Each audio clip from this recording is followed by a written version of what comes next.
One more, sorry. We're talking about how then should we live. And, we're talking about being a new expression of church. And part of being a new expression is that we don't know what that means or what it's going to look like. Right? That this is something new that God is doing. And there's a great verse, I don't have it on the screen, I think it's in Isaiah, where God says, you know what? He says, behold, I'm doing a new thing. Something I've never done before. You haven't seen it, you didn't expect it, but I'm doing something new. And what we're being is a new expression of church. It's an expression where we're about participating with God in the redemption of the world. Now, have you ever thought about that you are part of redeeming the world? That you look around us and the things going on, and God is inviting us to be part of what God is already doing about filling this world with God's love, about redeeming the world. Next one. About overcoming dualisms. That we get in this world where we have the left and the right, we got conservative and liberal. We've got all this is that we're right, they're wrong, everything's black and white. And saying, that God really dwells in that place in between, that God is in the place of mystery, where the answers aren't always clear. That as soon as we think we know all the answers, we know we're wrong. And that God is inviting us to that place where we can come from many different places and say, you know what, that's okay. That God is found in that place where we can wrestle together. It's also about following Jesus in the kingdom in the far reaches of culture. And I think this is important because too often what we've been about as communities of faith is just kind of hanging in our own place. And I think it's interesting being in the high school, we've been in the theater, about being out in the places where people gather. But even beyond that, about just this time, last night when we were at Woodstock, it was, just getting kind of tense because, I had to get up and be here at 7:30 and things are going later than we thought and whatnot. And somewhere in there I realized, this is the place where God is moving. Out here where people are gathered from all kinds of different places. And sometimes we just need to let go and seize the moment and say, God is in here. What's God calling us to? Because you know what? The morning would take care of itself. So, we want to be up where God is at, where Jesus is at, out in the far reaches of our culture. And also, we want to remember that church is not a place, a meeting, or a time. That this is not church because we're here in this place at this time doing these things. That what church really is, if we can bring that up, is that church is a way of life. It's a rhythm. It's a community. It's a movement. It's a way of being. And that's what we want to explore together. And I remember Wayne was saying this, I'm going to share a little bit more of this. I said, we're talking about how do we live, and I think we kind of are getting the ideas, like almost the concepts. Well, what does that really look like? And I don't know. What was it with the video we watched a few weeks back? Our pastor's up there, and they say, Pastor, what's the answer? Pastor said, I don't know. He said, well, you're the pastor. He says, I know I'm a pastor, but I still don't know. I don't know what it's going to look like, but what we want to do is explore this, and part of it is seeking to live in a different way. To see ourselves as about being a way of life, about a rhythm of how we live each day, about being in community to help each other in the journey, about being a movement that helps touch other people. It doesn't care about whether people join us or them, but about touching people. And I think especially about both community, as we found, some of us have been meeting during the week, Ted, Wayne, and Rich and I met this week, that met with Adam, that when you get together, it helps you on that journey, that we need, to have other people who help us walk that. But also, it's a movement that includes the stranger. Have you ever walked into a place and you knew that they weren't really glad to see you? Anybody ever had that experience? All right, if you didn't raise your hand, then you're lying. That's right, we've all had that. Have you ever walked into a place, so even though you were never there, you just felt like, I belong, that people here walking in? Right, and I think part of the reason those of us who are here is because we've experienced that here, but we want that to be something everybody experiences. But it isn't just about being here, as we've talked about these past weeks, because it's about being a generous people. We click the next one there. There we go. About hospitality, about sharing, and about relationships, and about all the places we're at.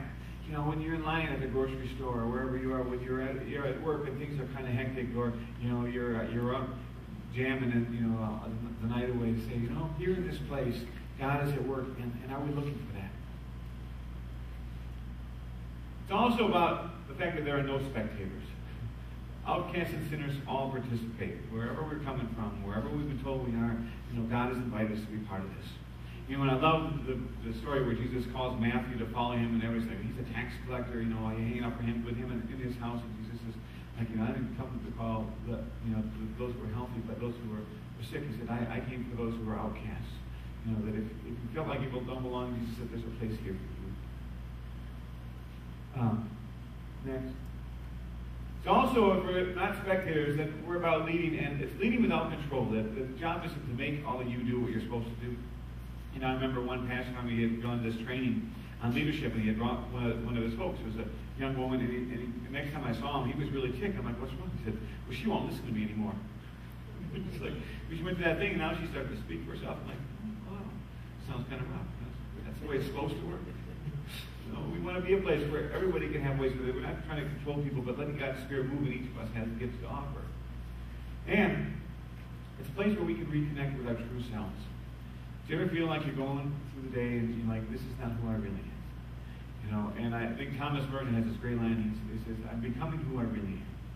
And that's the kind of place we want to be, where we can help ourselves reconnect with it and become who God really made us to be. And also, it's about spirituality being a way of life. That the way we live is a lived prayer. And I remember it's a great song by a man named Keith Green, and it's called Make My Life a Prayer for You. To see everything we do is a prayer. That, it's not just when we have our hands full that we're talking, that everything we're doing is a prayer, that we're always connected with God, and that we live that way. Now, the thing about things like this is that it sounds like a big list. Think on a second here. I want to start first with kind of reflecting on this from the Lord's Prayer. How many of you have heard the Lord's Prayer before? A lot of churches use this as a prayer. It's straightforward, and it's a very helpful thing sometimes to help us connect. It's also meant to be a way of praying. But when Jesus starts, he says, this then is how you should pray. He says, our Father in heaven, hallowed be your name. He says, your kingdom come, your will be done on earth as it is in heaven. Give us today our daily bread. And forgive us our debts as we also have forgiven our debtors. And lead us not into temptation, but deliver us from the evil one. Now, you don't want to say, for thine is the kingdom and the power and the glory, but that's not actually in the Bible. They add that later. So, yeah. But in the message, it starts out saying, with a God like this loving you, you can pray very simply like this. Our Father in heaven, reveal who you are. Now, even in the message, it doesn't really say what it says in the Greek, which is basically it's daddy or papa. It's a very intimate relationship with God. It's saying, reveal who you are. It's like, show yourself to us. And, that kind of we could. In the other version, it says actually, hallowed or holy is your name. And I think one of the things we want to remember is that God is deeply close to us. God is yet deeply other. That God is beyond us. That God, it's like we're swimming in this ocean. And you ever been in a place where you can't see the bottom? It's so deep. It's like we like to think we know all that God is about. And while God is deeply close to us and we're swimming in God, yet God is so broad and vast that to imagine that we know all the answers is something we need to be a little bit humble about. But he says, yet reveal who you are. Set the world right. Do what's best, as above, so below. Or your kingdom come on earth as it is in heaven. And I think one of the things that's really important in this is the whole idea we've been talking of, these dualisms of, we think like it's just about waiting until we get to heaven. And you hear Jesus is saying, you know what? We want to be about God's kingdom coming down here on earth in the same way as in heaven. That we would live here the same way we think heaven is supposed to be, where everyone belongs, where no one is left out. And that God is inviting us into that journey. So keep us alive with 3 square meals. I like this translation. Give us this day our daily bread. That's a good American one, 3 square meals. But it's understanding that God cares about what we need for each day, and the things we need, and the things that we ask God for, and that God is inviting us to. And then it says, keep us forgiven with you and forgiving others. Or in other translations, forgive us, as we forgive others. How many of you really want that? I want to be forgiven, but I'm not sure if I want God to forgive me the way I forgive other people, because I don't do it very well. Anybody else kind of struggle with that? I like it was saying, keep us forgiven with you and forgiving others. I think it recognizes that, we all mess up, and that we all blow it, and that we need God to help us to get through that. And then it says this, keep us safe from ourselves and the devil. You're in charge. You can do anything you want. You're ablaze in beauty. Yes, yes, yes. I think one of the things that this reminds me of, the other version says, lead us not into temptation, is that, we live in a world where we're going to mess up. Right? Anybody here mess up?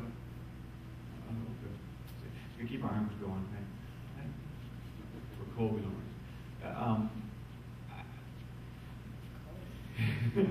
you know, I think this is the hard one for us because I think we are people who deeply need forgiving and also to forgive others. And part of that is recognizing that, you know what, we face things and then we mess up. And I think part of why we need other people is to help us in that journey.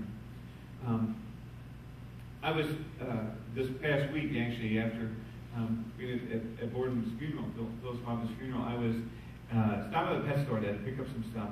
And a song came on the radio, and I'm actually going to play the video of this and share with it. It just kind of hit me that day.